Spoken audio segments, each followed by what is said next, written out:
Hey, what's going on, Z Nation? Zaid here on ZSN, and today, guys, we're going to be talking about the Los Angeles Lakers free agency regarding the guard position. Now, before I get into the guards that I think the Lakers should potentially pursue, that's realistic type of guards that I think the Lakers can bring in going into free agency with the cap space that they have and just the money that they have to pursue a potential player if D'Angelo Russell doesn't work out and sticks around with the Lakers, or if the Lakers don't make a trade for Donovan Mitchell or Trae Young type trades, and they just have to find like a plan B type of situation when it comes down to it. So I want to get into all that, but before, like always, please make sure to like this video, subscribe to the channel, share my videos all over Facebook, Instagram, X, all those great social media stuff. And of course, like always, please make sure to like this video and hit that notification bell so you'll be in the know when I talk about the Lakers, and especially this offseason. It's very important that you do so you'll be in the know about everything about the Lakers, about the coaching position, free agency moves, potential interest in certain players, trade rumors, all of that. So please be in the know, hit that notification bell, follow me all across social media, and subscribe to the channel. Let's continue to grow this channel. I really do appreciate all the love and support you guys have shown me all across social media. I really appreciate it. Without further ado, let's just get right into the Lakers and the guard position in free agency. Now, as I already mentioned, if anything does not happen when it comes to the Donovan Mitchell trade or Trae Young type trade, the obviously number one option when it comes to the guard position is to try to bring back D'Angelo Russell. I mean, that is honestly the best route for the Lakers to,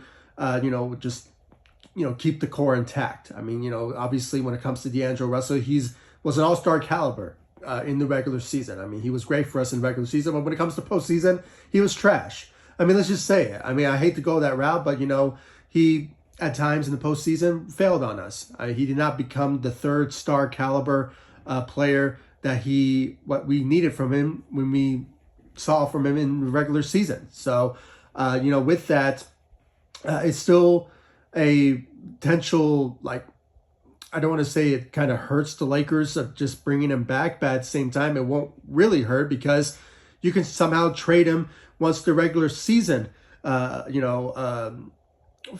happens again next season, and the trade deadline approaches. Maybe you can make a trade happen once again, use him as an asset to bring in another star, or maybe just improve the point guard position in a different trade route. So that's my main reason. I think D'Angelo Russell should stick around if it does end up being that the Lakers can use his salary to go after a potential star like a Donovan Mitchell, like a Trae Young type of scenario. But it just sort of remains to be seen at this moment what the Lakers will do when it comes to the point guard position / guard position. So with the options that's out there and the cap space the Lakers have, the only alternative when it comes to the point guard position or the guard position, if anything, is just somehow just to keep the core intact. That's when it comes down to it. And D'Angelo Russell could be the number one guy that I think the Lakers should potentially try to bring back. But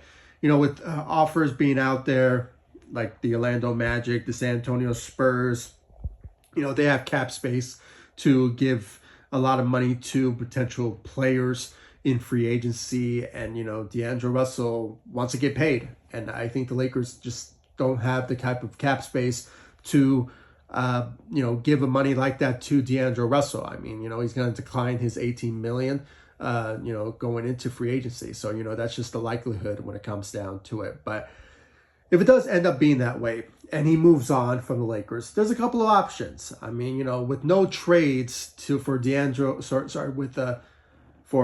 Donovan Mitchell or Trae Young, obviously, there's just a kind of tough hurdle of where Lakers should potentially look for a replacement for D'Angelo Russell if he does move on. So, obviously, I have a couple in mind. Obviously, Chris Paul comes to mind when it comes down to it. Obviously, sign him to a veteran minimum. I don't want the Lakers to use their tax bearer mid-level to get, Chris Paul to LA. Obviously, he obviously needs to be waived for the Lakers to pursue him. So, there's a likelihood that the Golden State Warriors will waive him when it comes down to it. So, so he can be available. And there's a lot of teams that are interested in him. Obviously, the Lakers are on that list, and the San Antonio Spurs. But, when it comes down to it, veteran minimum is where, Lakers will obviously draw the line, when it comes down to getting him to LA. And I think there's a likelihood that he wants to be in LA, be close to family. So, there is that likelihood that he will potentially just look at the Lakers as a number one option as a next destination when it comes down to it. And, not only join the Lakers, but he will join with his best friend in LeBron James. So, that is the silver lining of the realistic type of landing spot for Chris Paul. And I'm here to tell you guys this. I mean, I don't think he's going to be a huge game changer. I mean, he is a guy that he will, obviously be that type of replacement that, D'Angelo Russell, if he leaves. And, if we don't get a star in Donovan Mitchell and Trae Young, the plan B option is Chris Paul. He's up there in age. I get it. I saw the comments from YouTube and all over social media. The guy is washed. I get it. He's not the Chris Paul of the LA Clippers. He's not the Chris Paul during his time with the Houston Rockets. If anything, we can get the Phoenix Suns version of Chris Paul, that'll be awesome. And, that'll be great, when it comes down to it. And I think that his role got really diminished when he was with the Golden State Warriors because of Steph Curry. And, I think he will have a much bigger role if he joins the Los Angeles Lakers than anything. And maybe, you never know, maybe he will, let it up as part of the Los Angeles Lakers. But, we just have to wait and see about that. So Chris Paul is on the conversation for the Lakers to target. Obviously, there's other guy, Gary Harris. Gary Harris of the Orlando Magic. Taxpayer mid-level exception is what the Lakers have, and I think they can obviously bring him in on that particular contract. He brings some solid shooting. I think he shot around like 37% from the three.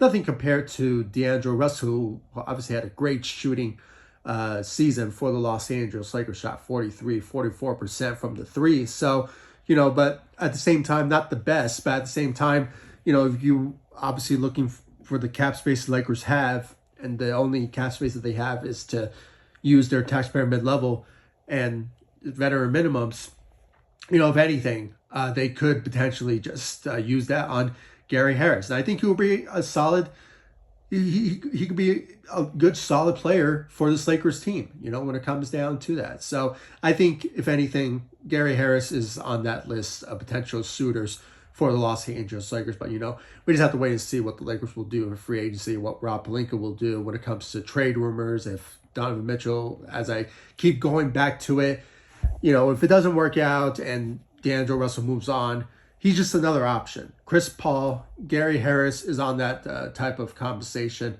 for the Lakers to look at. Obviously, Gary Trent Jr.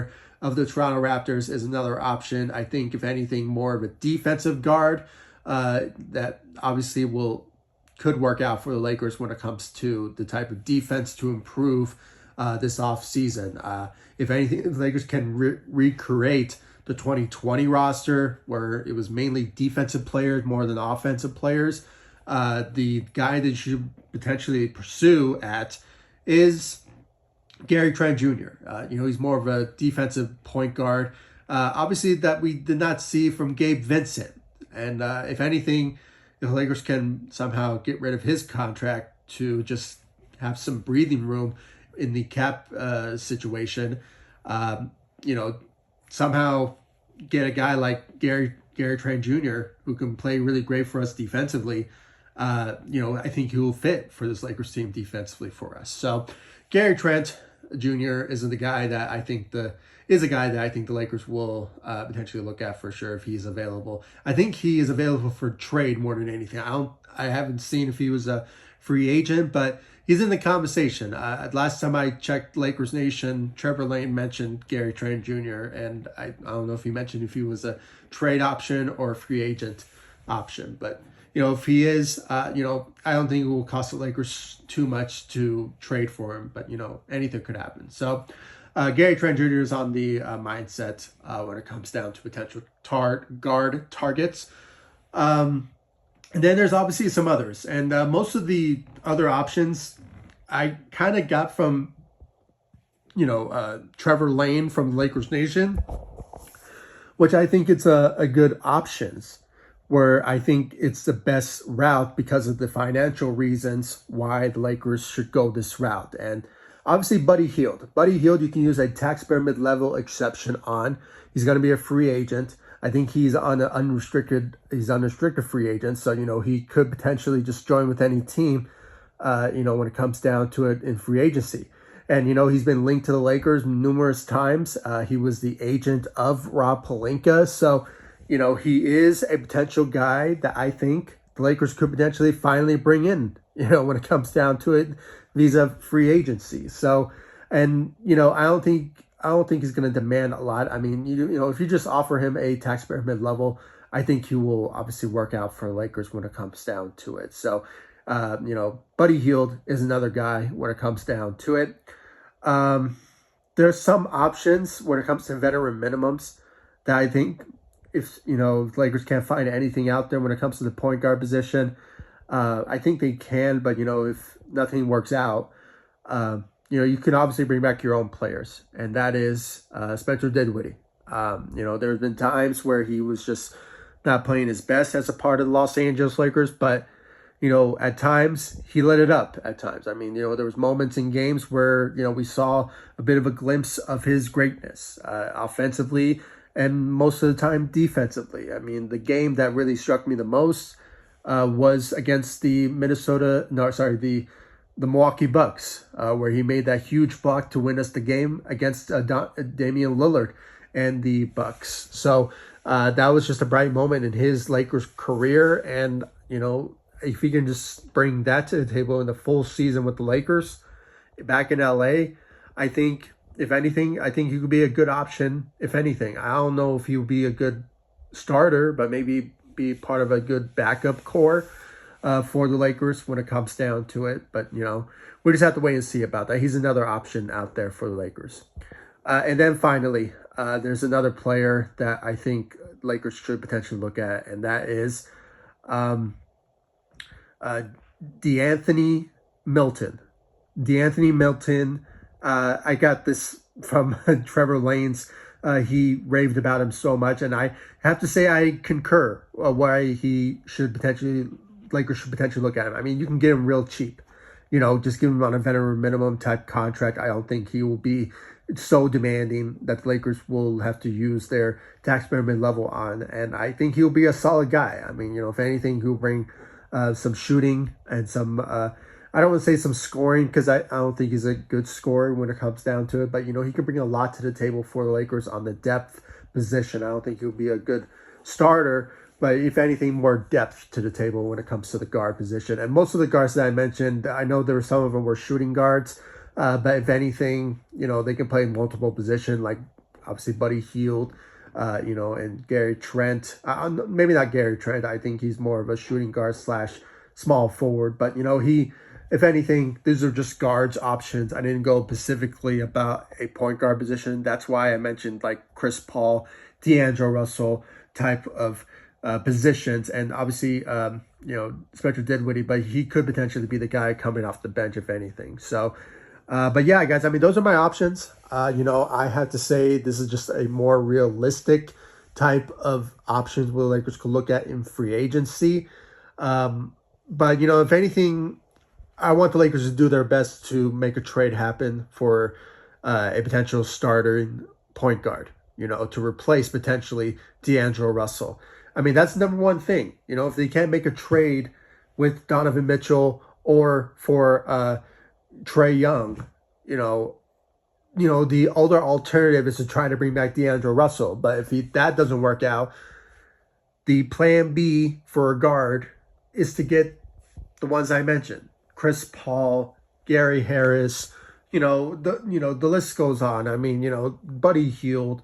Those are your options at this point. When it comes down to it, and it's a pretty steep slope for the Lakers going to free agency to find another point guard. I mean, that's where it's most scarce, but at the same time, for me, the number one option is to look for a center. And if you guys want to go check out that video, I will leave it in the right-hand corner of the video, or probably at the end of this video, so you guys want to go check that out. So I really appreciate the feedback that I got on that as well. So, but yeah, guys, I mean, please give me your thoughts about the Lakers point guard position.